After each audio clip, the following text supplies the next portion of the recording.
Assalamualaikum warahmatullahi wabarakatuh. Pada video kali ini kita akan melanjutkan pembahasan kita mengenai pencemaran lingkungan. Kalau di video sebelumnya kita membahas jenis-jenis pencemaran ya. Kali ini kita membahas tentang dampak pencemaran tersebut bagi ekosistem dan bagaimana cara menanggulanginya. Kita masuk ke yang pertama yaitu dampak dari pencemaran udara.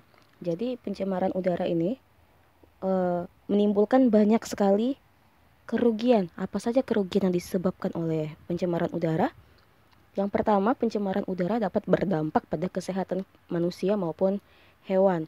Kemudian dia juga berdampak pada pertumbuhan tanaman. Lalu pencemaran udara juga bisa menyebabkan terjadinya hujan asam, efek rumah kaca, dan yang terakhir merusak lapisan ozon. Oke, kita bahas satu-satu. Yang pertama, dampak terhadap kesehatan. Jadi pencemaran udara ini, kalau kita tinggal di lingkungan yang mengalami pencemaran udara atau kualitas udara yang buruk, maka ada beberapa hal yang akan terjadi pada manusia ataupun hewan. Yang pertama, kita bisa terserang penyakit ISPA. ISPA ini infeksi saluran pernapasan akut kayak gitu. Penyebabnya Streptococcus haemophilus. Jadi itu nama bakteri yang menyebabkan ISPA.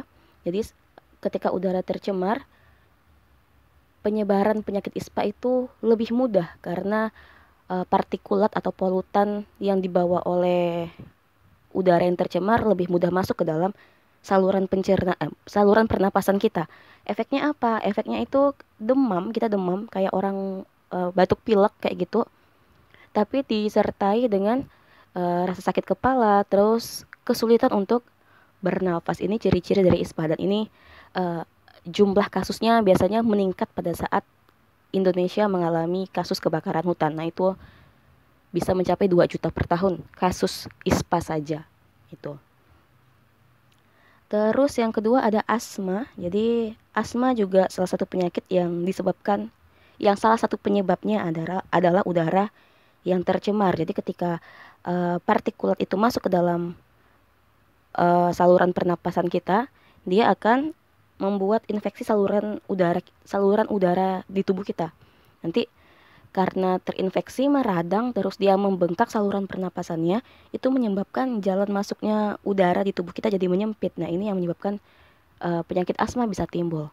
Kemudian ada bronkitis. Kalau bronkitis ini infeksi pada organ bronkus.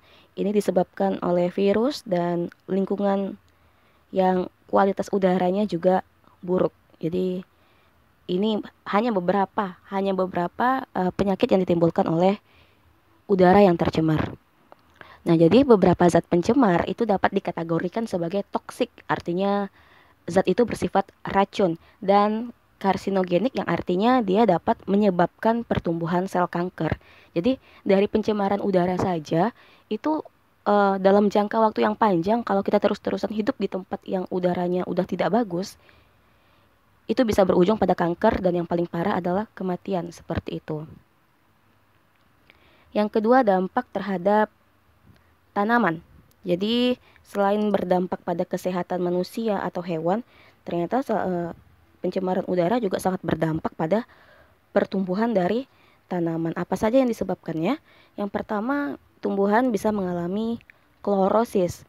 Jadi klorosis adalah kondisi di mana daun gagal membentuk klorofil. Jadi kan daun, walaupun warna hijau bukan warna dominan di daun tersebut, tapi dia tetap bisa memproduksi klorofil. Tujuannya apa? Untuk melakukan fotosintesis. Jadi kalau tanpa klorofil, tumbuhan tidak bisa fotosintesis. Itu salah satu bahan utamanya. Nah, kalau menderita klorosis, dia tidak bisa membentuk klorofil. Itu ciri-cirinya ditandai dengan daun muncul bercak kekuningan.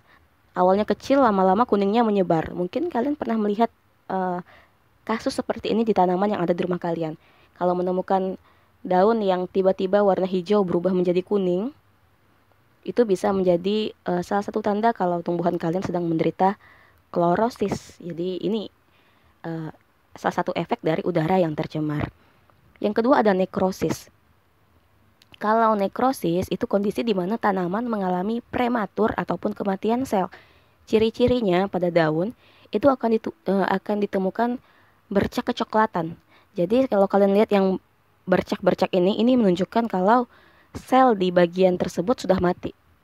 Ini kalau dibiarkan, tidak diatasi, ini akan berpengaruh pada kehidupan tumbuhan tersebut. Tumbuhannya bisa tumbuhnya tidak bagus, tidak sebagaimana mestinya, dan bisa berakhir dengan matinya tumbuhan tersebut. Yang ketiga munculnya bintik hitam. Jadi bintik hitam ini disebabkan oleh jamur atau hama. Kasus utamanya tuh jamur dan hama. Tapi karena udara yang tercemar itu lebih mempercepat penyebaran jamur dan hama tersebut. Jadi si udara yang tercemar itu hanya mempercepat proses penyebaran hama dan jamur yang menyerang tumbuh-tumbuhan. Jadi pada udara yang tercemar terdapat partikulat kan, atau bahasa Indonesianya jelaga kayak gitu, yang apabila berkumpul di permukaan tanaman itu akan menghambat proses fotosintesis. Tahu ya kalau tumbuhan tidak bisa melakukan fotosintesis, maka tumbuhan tersebut tidak bisa mendapatkan nutrisi untuk dirinya sendiri. Kalau tumbuhan tidak bisa mendapatkan nutrisi dari makanan yang dibuat dari fotosintesis, artinya tumbuhan tersebut juga ujung-ujungnya akan mati seperti itu. Kita lanjut ke dampak yang berikutnya, yaitu terjadinya hujan asam. Jadi salah satu efek dari udara tercemar adalah terjadinya hujan asam. Jadi zat penyebab pencemaran udara itu ada SO2 dan NO2, itu hanya sedikitnya saja seperti itu. Seperti yang kalian ketahui, zat-zat yang menyebabkan pencemaran udara itu kan banyak kan. Nah, salah satunya adalah SO2 dan NO2, yang apabila zat ini bereaksi dengan air hujan itu akan menurunkan hujan asam. Artinya kandungan atau kadar pH dari air hujan itu sangat rendah seperti itu. Jadi di bawah 7 kan, kalau masih ingat pelajaran asam basa, ketika angka pH di bawah 7, makin kecil angkanya artinya makin asam dia. Sedangkan kalau di atas 7 artinya dia basa. Nah, kalau hujan asam ini artinya pH air hujannya di bawah 7. Terus dampak dari hujan asam yang pertama, dia menurunkan kualitas air permukaan. Yang kedua, merusak tanaman. Yang ketiga, dia melarutkan logam-logam berat yang ada di dalam tanah, sehingga memengaruhi kualitas air tanah dan air permukaan. Yang keempat, dia akan merusak material bangunan dan benda-benda yang terbuat dari logam karena bersifat korosif atau menyebabkan perkaratan. Nah, ini jadi kan kalau air hujan asam jatuh ke sungai atau danau, maka kualitas air di sungai dan danau juga akan turun. Terus kalau air hujan asam itu masuk ke dalam tanah, meresap, diserap oleh tanah, terus dia sampai ke air dalam tanah yang kita jadikan sebagai sumber air sumur, nanti kualitas air sumur juga turun seperti itu. Terus belum lagi si air dari hujan asam ini melarutkan logam-logam yang ada dalam tanah. Nanti logam-logam tersebut ikut masuk ke dalam air bawah tanah, terus jadi air sumur, kita ambil, nah kita jadi mengkonsumsi logam kalau air sumurnya bisa dikonsumsi. Atau tubuh kita kalau dipakai untuk mandi, nanti tubuh kita kena logam yang udah terlarut gitu. Terus yang terakhir tadi, dia bisa menyebabkan korosif. Jadi pernah lihat kan ya, seng yang awalnya mulus, kalau dibiarkan terus menerus di luar terkena hujan, lama-lama dia akan berkarat. Nah, salah satu penyebab karatnya adalah air hujan yang mengenai si seng tersebut itu ternyata kadar asamnya sangat tinggi seperti itu. Ini efek dari pencemaran udara, salah satunya adalah hujan asam. Lanjut, yang berikutnya efek rumah kaca. Jadi pencemaran udara juga bisa menyebabkan terjadinya efek rumah kaca. Jadi efek rumah kaca ini disebabkan oleh zat CO2, karbon dioksida, CFC, klorofluorokarbon, metana, dan N2O yang ada di lapisan troposfer bumi.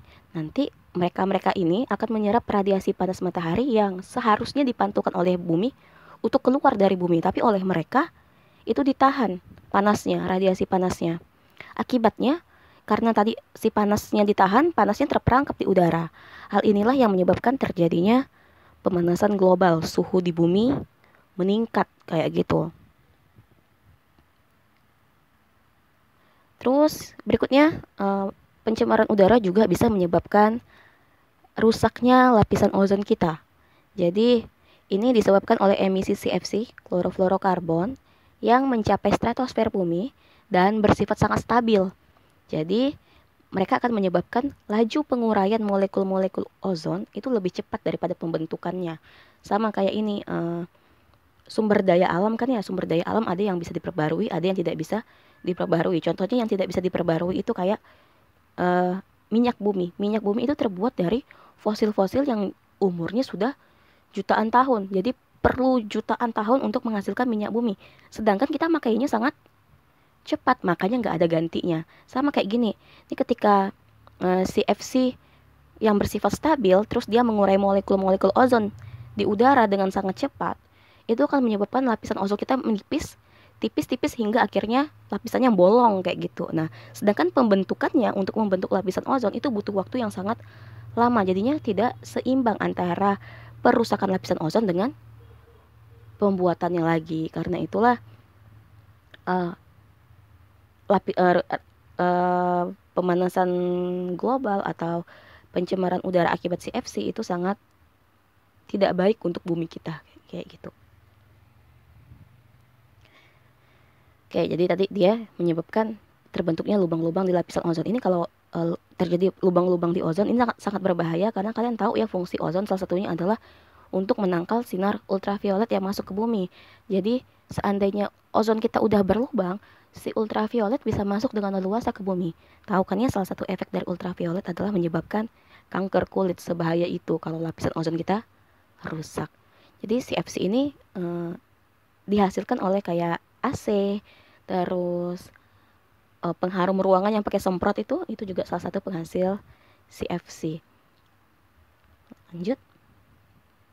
Nah, ini cara kita menanggulangi pencemaran udara. Yang pertama, kita bisa membuat jalur hijau berupa penanaman pohon-pohon. Jadi biasanya di tepi-tepi jalan kan ditanami pohon kan ya. Itu salah satu tujuannya kan untuk membuat suasana lebih redup, tidak terlalu panas untuk pejalan kaki kayak gitu. Tapi salah satu fungsi yang lain adalah itu untuk menangani pencemaran udara dari asap kendaraan bermotor.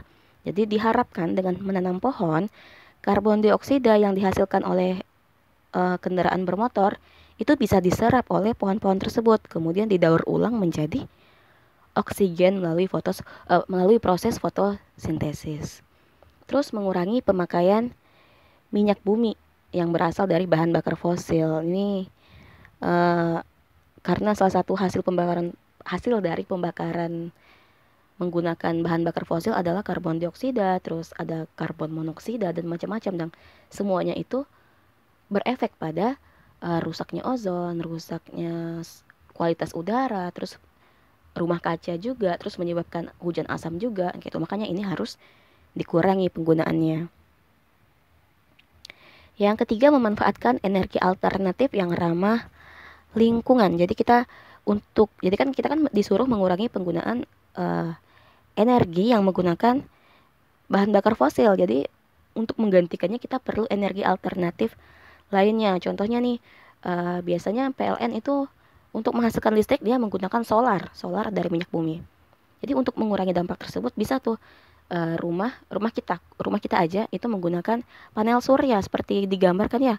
Nah, panel surya ini kan dia menangkap sinar matahari. Nah, sinar matahari diubah oleh mereka menjadi energi listrik.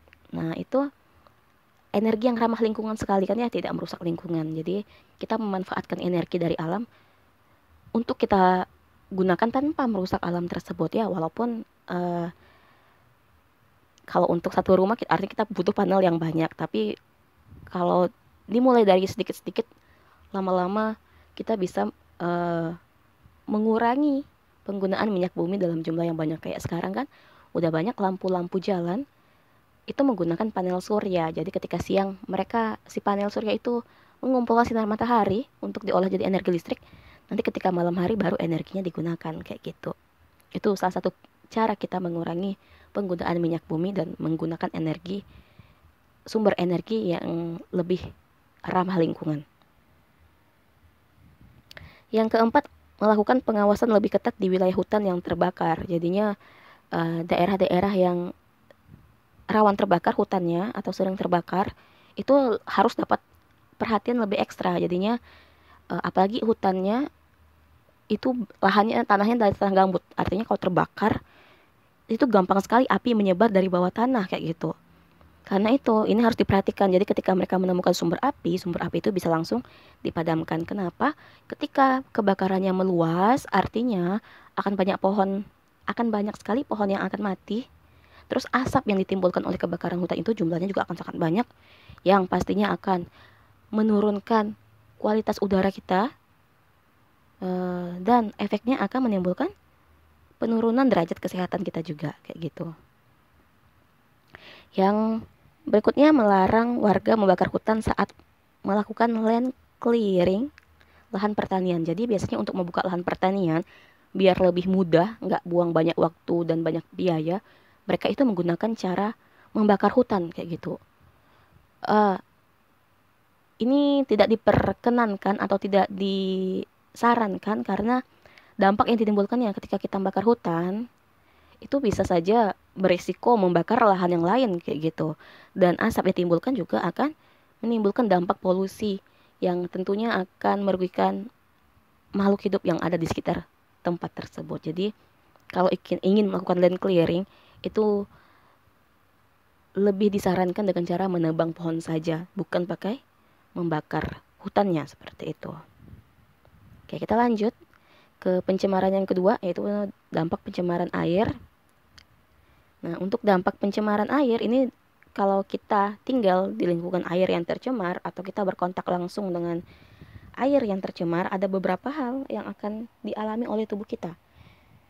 Ini dampaknya. Jadi pencemaran air itu bisa mengakibatkan menurunnya kesehatan kita, terus mempengaruhi kehidupan biota air, menyebabkan eutrofikasi, dan menyebabkan pemekatan hayati. Kita bahas dari yang pertama, dampak terhadap kesehatan. Yang pertama, orang yang terkontaminasi dengan air yang tercemar itu akan menderita diare. Tahu ya, diare itu ketika kalian terus-terusan buang air besar, terus feses yang dikeluarkan juga encer.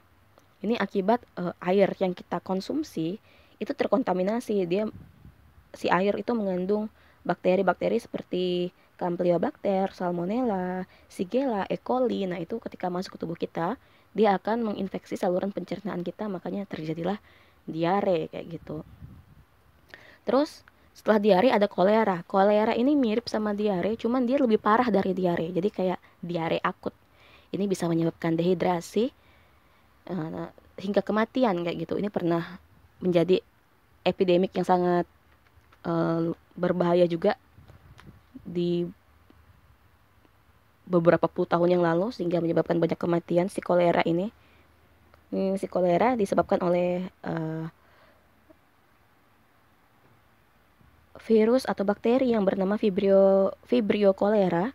Ini dia bisa muncul di air atau makanan yang terkontaminasi dengan feses penderita kolera. Jadinya ketika tempat buang air kita tidak layak, artinya tidak ada saluran pembuangan yang tepat, masih ada kan ya orang yang membuat WC mereka di atas air kayak gitu. Jadi kalau kotoran jatuhnya ke air. Nah, apabila si orang yang buang kotoran itu ternyata dia terkena penyakit kolera, terus kotorannya jatuh ke air, artinya bakteri atau virus yang ada di situ itu akan menyebar di air. Terus kita berkontak sama air tersebut, maka kita juga bisa terkena kolera seperti itu. Lalu ada cacingan. Nah, cacingan ini seperti yang kalian tahu, air yang tercemar itu tempat yang sangat bagus sekali bagi cacing untuk berkembang biak. Ketika kita berkontak sama air yang tercemar dan mengandung telur-telur cacing, maka telur cacing akan masuk ke tubuh kita terus berkembang biak di tubuh kita. Kayak gitu. Itu proses terjadinya cacingan. Yang keempat, hepatitis A. Hepatitis A ini penyakit yang menyerang hati, di mana si penderita akan mengalami muntah, mual, pusing, dan badannya lemah kayak gitu. Ini disebabkan oleh virus hepatitis A. Ini biasanya juga menyebar melalui air yang tercemar. Jadi airnya terkontaminasi oleh penderita hepatitis A. Jadinya ini penyakit pencernaan itu penyakit yang paling gampang sekali menular. Jadi kalau penderita hepatitis A, dia minum air di gelas, terus gelasnya tanpa dicuci, kalian minum dari gelas yang sama, itu kita juga bisa terkena hepatitis A. Ini yang pernah terjadi di Kota Singkawang beberapa tahun yang lalu, beberapa sekolah siswanya kena hepatitis A kayak gitu. Cuma ini bisa disembuhkan seperti itu ya. Lalu ada tifus. Tifus ini kita kena demam tinggi. Jadi banyak orang yang beranggapan kalau tifus disebabkan oleh tubuh yang kelelahan kayak gitu. Padahal penyebab utama dari tifus adalah adanya bakteri Salmonella typhi kayak gitu.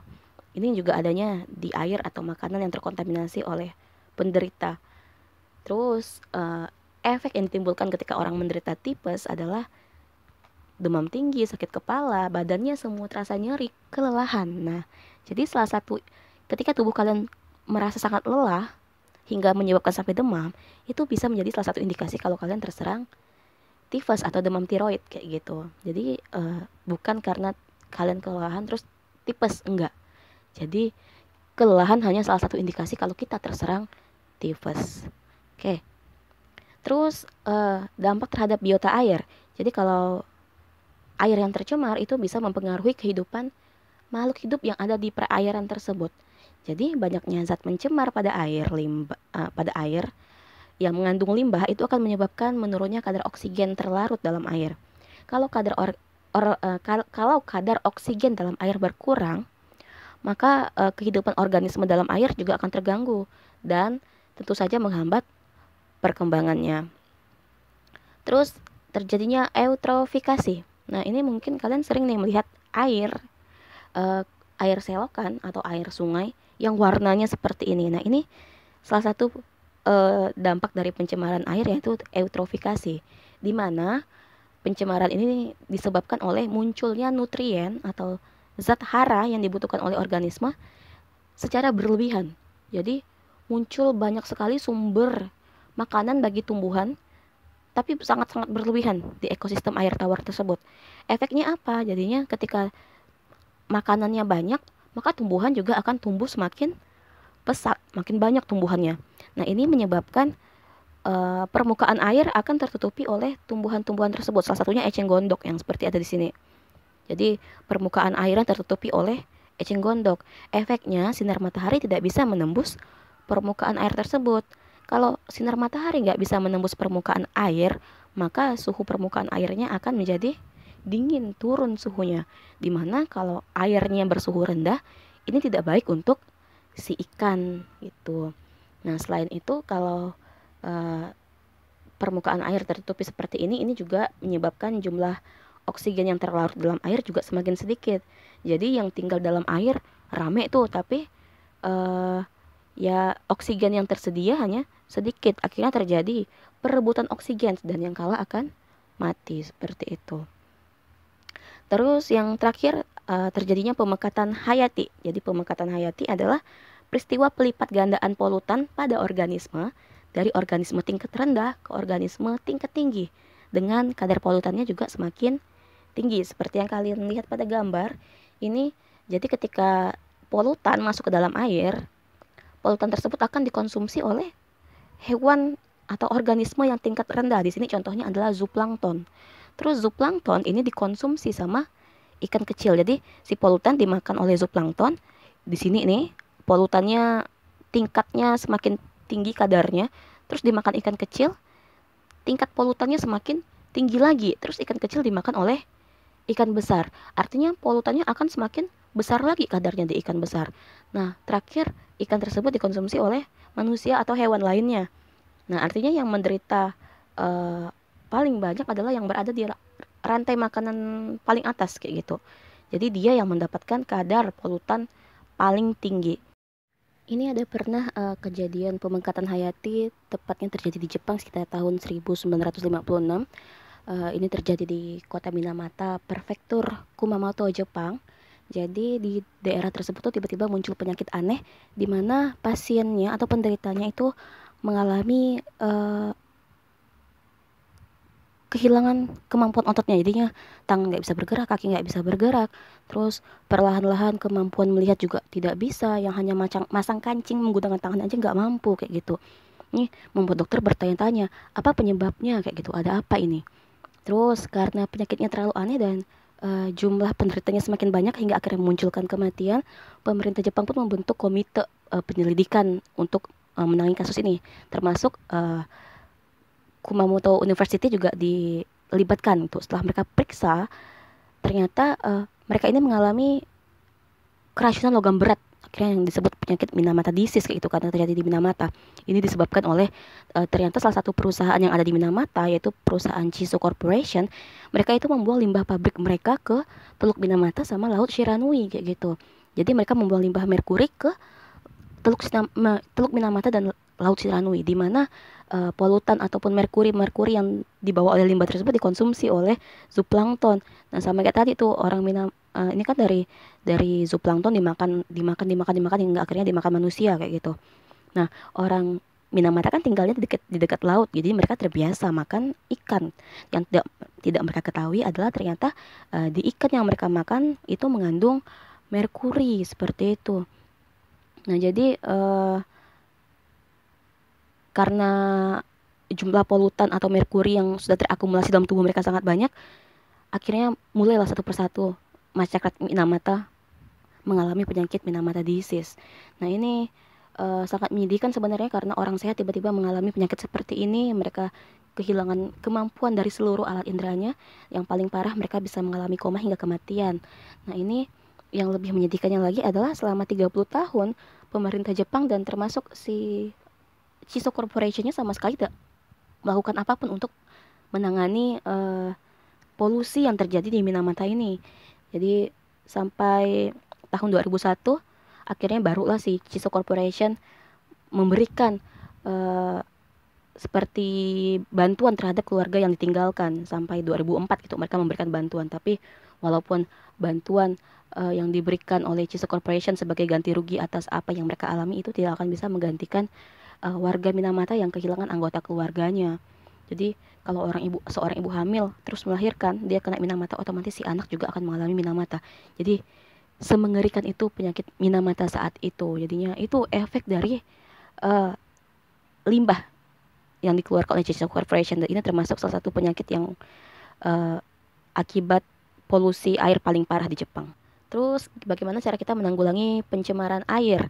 Yang pertama, kita bisa mengolah limbah cair industri sebelum dibuang ke air. Ini kan kayak kasus si Chiso Corporation tadi kan, karena mereka membuang limbahnya tanpa prosedur yang benar. Jadi limbah dibuang gitu aja. Padahal dalam limbah tersebut ada merkuri yang sangat berbahaya untuk biota air maupun hewan lainnya, termasuk manusia kayak gitu. Jadi ini yang harus dilakukan terlebih dahulu. Terus tidak membuang sampah di perairan atau selokan. Ini udah pasti ya, karena kalau air yang kotor itu tempatnya para bakteri bisa hidup dengan bahagia kayak gitu. Jadi mereka bisa berkembang biak dengan sangat cepat.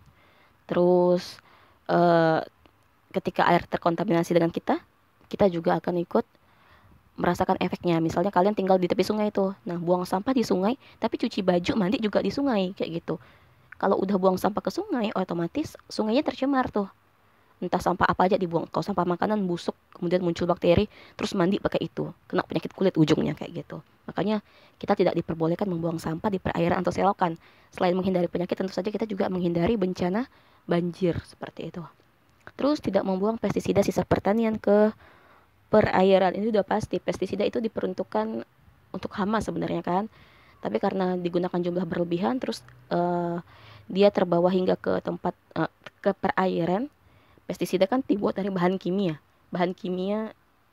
yang tidak dibuat untuk manusia. Jadi kalau kita terkontaminasi sama zat tersebut, bisa menyebabkan penyakit. Apalagi ini kimia biasanya bersifat toksik dan karsiogenik, artinya bisa berakhir pada kanker juga kayak gitu. Berikutnya, secara rutin membersihkan perairan agar polutan tidak menumpuk. Ini kayak yang kasus di sungai atau selokan. Jadi ketika kalian menemukan sungai atau selokan yang dimana polutannya udah menumpuk, itu harus segera dibersihkan. Itu untuk mengurangi dampak yang akan datang. Apakah itu dampak munculnya penyakit ataupun dampak munculnya banjir. lalu menggunakan sabun, deterjen, pestisida, dan lain sebagainya yang lebih ramah lingkungan. Artinya dia terbuat dari alam, bahan-bahan alami, jadi ketika dikembalikan ke alam pun tidak berefek negatif pada alam tersebut. Lanjut ke dampak pencemaran tanah. Oke, dampak pencemaran tanah itu ada dua, dia bisa berdampak pada kesehatan dan bisa berdampak pada ekosistem. Kita bahas dari yang pertama. Jadi, yang pertama bisa berdampak pada kesehatan. Pencemaran tanah juga dapat menimbulkan gejala-gejala ringan seperti sakit kepala, badannya lemas, iritasi mata, ruam kulit, dan tapi dalam paparan dosis yang sangat besar, pencemaran tanah bisa menyebabkan kematian. Kenapa hal itu bisa terjadi? Jadi seperti yang kalian tahu, tanah itu tempat sebagian besar makhluk hidup tumbuh atau hidup. Jadi bagian yang sangat esensial dalam ekosistem. Ketika dia tercemar, maka efeknya yang pertama tumbuhan, terus tumbuhan tersebut kita konsumsi, terus kadar polutan dalam tubuh kita meningkat, itu bisa menyebabkan berbagai penyakit. Yang pertama bisa mempengaruhi sistem saraf kita, terus bisa mempengaruhi sistem pencernaan kita, terus bisa mengakibatkan kemandulan, terus bisa menyebabkan turunnya sistem imun, terus bayi yang lahir juga kondisinya tidak sehat sebagaimana mestinya, dan yang parah bisa menyebabkan kanker. Kalau kanker biasanya sebagian besar berujung pada kematian. Ini dampak dari pencemaran tanah gitu ya. Pencemaran tanah tadi penyebabnya tahu ya, kayak penggunaan pupuk pestisida yang berlebihan, terus membuang sampah-sampah yang bisa membusuk ke tanah kayak gitu tanpa diproses terlebih dahulu atau dibuang dengan prosedur yang benar seperti itu. Terus dampaknya bagi ekosistem ini perubahan tatanan kimia atau struktur kimia pada tanah itu bisa menyebabkan perubahan metabolisme hewan-hewan yang hidup di lingkungan tanah tersebut. Jadi misalnya cacing hidup di tanah, terus tanahnya terpapar sama bahan kimia, ini bisa mengakibatkan kematian pada cacing tersebut. Nah, jika dibiarkan secara terus-menerus, tanah yang tercemar ini dapat memusnahkan beberapa spesies primer dari rantai makanan. Primer contohnya tumbuhan. Jadi kalau tanah tercemar, terus tumbuhan nggak bisa hidup, artinya produsen dalam rantai makanan hilang. Kalau produsen yang paling esensial dari rantai makanan hilang, itu akan mengakibatkan konsumen di tingkat-tingkat berikutnya juga mengalami jumlah penurunan atau bahkan punah spesies tersebut kayak gitu. Nah, kalau hal itu terjadi tentu saja akan mengganggu keseimbangan ekosistem. Misal di suatu rantai makanan terdiri dari padi, terus ada tikus, terus ada ular, terus ada elang. Tiba-tiba tikus mati kayak gitu. Kalau tikus mati, artinya si ular akan kehilangan salah satu sumber makanannya. Terus karena si ular ini di tempat itu sumber makanannya cuman tikus, karena dia nggak dapat makanan, akhirnya dia mati juga tuh. Nanti si ular mati, elang nggak dapat makanan juga. Nah, itu yang dimaksud dengan mengganggu ekosistem. Lalu selain itu, pencemaran tanah juga berdampak pada pertanian, terutama perubahan metabolisme tanaman. Akibatnya akan terjadi penurunan hasil pertanian. Karena tanah yang bagus akan menghasilkan hasil pertanian yang bagus. Ketika tanahnya berkualitas buruk, maka hasil pertanian juga akan buruk. Seperti itu timbal baliknya. Lalu bagaimana cara kita menanggulangi pencemaran tanah? Maaf, ini seharusnya cara menanggulangi pencemaran tanah. Oke, kita bahas yang pertama, kita mendaur ulang sampah yang masih berpotensi untuk dimanfaatkan. Misalnya kita punya sampah kertas atau plastik atau yang terbuat dari logam, itu semuanya bisa didaur ulang. Bisa jadi kertas daur ulang, plastik daur ulang kayak gitu. Terus kalau sampahnya organik, itu bisa kita manfaatkan sebagai bahan pembuatan kompos dan biogas. Yang ketiga, kita harus membuang sampah pada tempatnya. Jadi jangan karena bungkus permen kecil malas cari tempat sampah, akhirnya bungkusnya dibuang ke tanah. Seperti yang kalian tahu, plastik itu tidak bisa diurai oleh dekomposer. Makanya kalau kalian buang ke tanah, mau berapa ribu tahun pun si plastik nggak akan hilang kayak gitu, tetap ada dia. Yang keempat, memisahkan sampah yang mudah terurai dan yang sulit terurai. Kemudian yang kelima, penggunaan pestisida sesuai dengan aturannya. Artinya tidak boleh berlebihan dalam menggunakan pestisida. Atau kalaupun ingin lebih baik atau tidak berdampak buruk pada lingkungan, kalian bisa menggunakan pestisida yang lebih ramah lingkungan. Yang keempat, menghindari penebangan hutan secara liar. Oke, itu apa saja yang kita bisa lakukan untuk mengurangi dampak dari pencemaran tanah. Nah, jadi segala yang berhubungan sama alam itu akan berpengaruh pada kehidupan manusia secara garis besarnya. Ketika kalian ingin hidup kalian lebih baik, kualitas kesehatan kalian lebih baik, artinya kita harus menjaga kondisi alam kita. Jangan biarkan sampai dia tercemar. Ketika kalian membiarkan alam kita rusak, artinya secara tidak langsung kalian juga akan merusak diri kalian sendiri. Karena kita hidup semuanya berasal dari apa yang kita dapatkan dari alam. Kalau itu tidak dijaga, maka artinya kita tidak menjaga diri kita sendiri. Oke, sekian video pembelajaran kita hari ini. Semoga dapat kalian pahami. Terima kasih sudah menyaksikan sampai selesai. Assalamualaikum warahmatullahi wabarakatuh.